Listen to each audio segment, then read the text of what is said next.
आपण रोज किती विचार मनात साठवतो माहीत आहे का? राग, दुःख, अपमान, भीती हे सगळं आपल्या मनात साचत जातं आणि मग आपण म्हणतो आनंद मिळत नाही. पण जर मी सांगितलं की आनंदाचा दरवाजा फक्त एका कागदाने उघडू शकतो, तर तुम्हाला काय वाटतं? हा कागदाने काही नाही होणार? नक्की होणार. फक्त हा व्हिडिओ शेवटपर्यंत नक्की बघा. समीर, वय वर्ष 28, हा एक सॉफ्टवेअर इंजिनियर होता. कामाचा प्रचंड ताण, डोक्यावर 30 लाखाचं गृहकर्ज आणि ऑफिसमध्ये बॉसचा जाच. समीर नेहमी चिडचिड करायचा. त्याच्या चेहऱ्यावर कधीच हास्य नसायचं. त्याला वाटायचं जगात फक्त दुःख मलाच आहे. तो रोज संध्याकाळी पार्कमध्ये जाऊन एका बाकड्यावर बसत असे. तिथेच समोरच्या बाकड्यावर एक 70-75 वर्षाचे आजोबा, ज्यांना सगळे दामू काका म्हणायचे, बसलेले असायचे. दामू काका दिसायला एकदम साधे, पांढरा सदरा, डोक्यावर गांधी टोपी. त्यांच्या हातात नेहमी एक जाड काळ्या रंगाची डायरी आणि एक पेन असायचं. ते कोणाशीच बोलायचे नाहीत. एक दिवस समीरचा त्याच्या बॉसशी खूप मोठा वाद झाला. समीरला रडू येत होतं. तो पार्कमध्ये आला आणि डोक्याला हात लावून बसला. तेवढ्यात त्याला खांद्यावर कोणाचा तरी हात जाणवला. दामू काका उभे होते.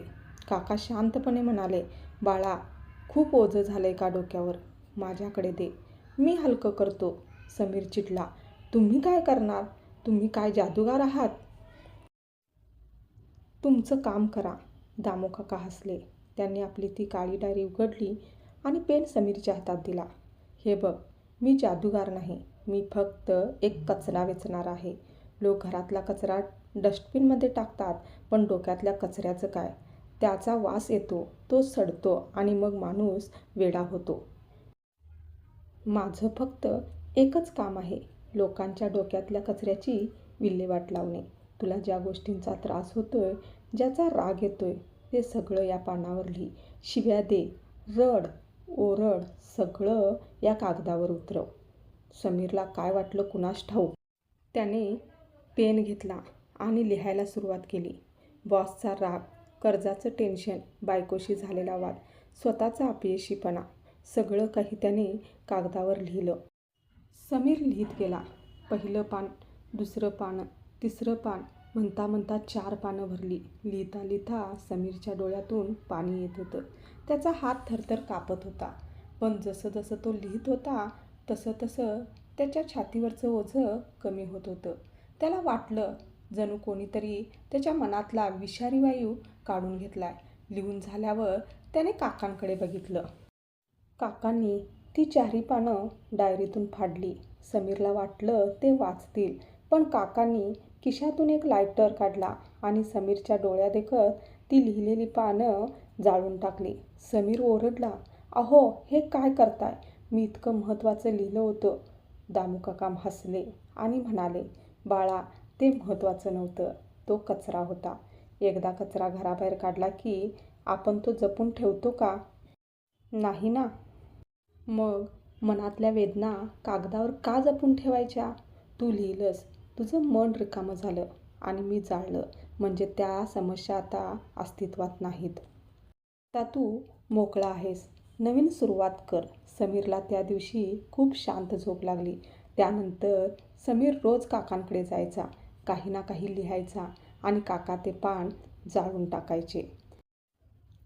समीरच नाही, तर पार्कमधले अनेक लोक आता काकांकडे आपला मानसिक कचरा टाकायला येत होते. काका कोणाचंही गुपित वाचत नसत, ते फक्त जाळत असत. 6 महिन्यानंतर एक दिवस समीर पार्कमध्ये आला, पण दामू काकांचा बाकडा रिकामा होता. दुसऱ्या दिवशीही ते आले नाहीत. तिसऱ्या दिवशी समीरला समजलं की रात्री झोपेतच दामू काकांचं निधन झालं होतं. समीर धावत काकांच्या घरी गेला. तिथे काकांचा मुलगा सामान आवरत होता. समीरने विचारलं, "त्यांची ती डायरी कुठे आहे? मला ती बघायची आहे." मुलाने कपाटातून ती काळी जाड डायरी काढून समीरच्या हातात दिली. समीरला वाटलं यात काकांनी जगाचं रहस्य, काहीतरी मोठं ज्ञान लिहून ठेवलं असेल. त्याने थरथरत्या हाताने डायरी उघडली. पहिलं पान कोरे, दुसरं पान कोरे, तिसरं, चौथं, शेवटचं पान संपूर्ण डायरी कोरी होती. त्या डायरीच्या शेवटच्या कव्हरवर काकांच्या अक्षरात फक्त एक ओळ लिहिलेली होती. माणसाने आठवणी जपून ठेवाव्यात, पण जखमा नाही. मी माझं आयुष्य रोज जाळलं, म्हणूनच रोज नव्याने जगलो. समीरला समजलं की काका रोज संध्याकाळी डायरीत काय लिहित होते. ते काहीच लिहित नव्हते. ते फक्त दिवसभराच्या कटू आठवणी कागदावर उतरवून त्या जाळून टाकत होते. त्यांना कधीच दुःख साठवून ठेवलं नाही, म्हणून तर ते 75व्या वर्षीही मुलासारखे हसत होते. त्या दिवशी समीरने ती कोरी डायरी आपल्यासोबत घेतली. लिहिण्यासाठी नाही, तर हे आठवण्यासाठी की जगण्याचं पहिलं सूत्र म्हणजे विसरणे, लेटिंग गो. आपण मोबाईलची मेमरी फुल झाली की क्लीन करतो, पण मनाची मेमरी कधीच क्लीन करत नाही. जुन्या भांडणाचं आणि अपमानाचं ओझं वाहून नेऊ नका. रोजच्या रोज मनातला कचरा कागदावर उतरवा आणि जाळून टाका. रिकामं मन हेच आनंदाचं घर असतं. ही कथा तुम्हाला आवडली असल्यास लाईक, शेअर करून एक सुंदरशी कमेंट करायला विसरू नका. आणि हो, अशाच प्रकारच्या मोटिवेशनल स्टोरी ऐकण्यासाठी स्वामी ऋणी चॅनलला नक्की सबस्क्राईब करा. श्री स्वामी समर्थ.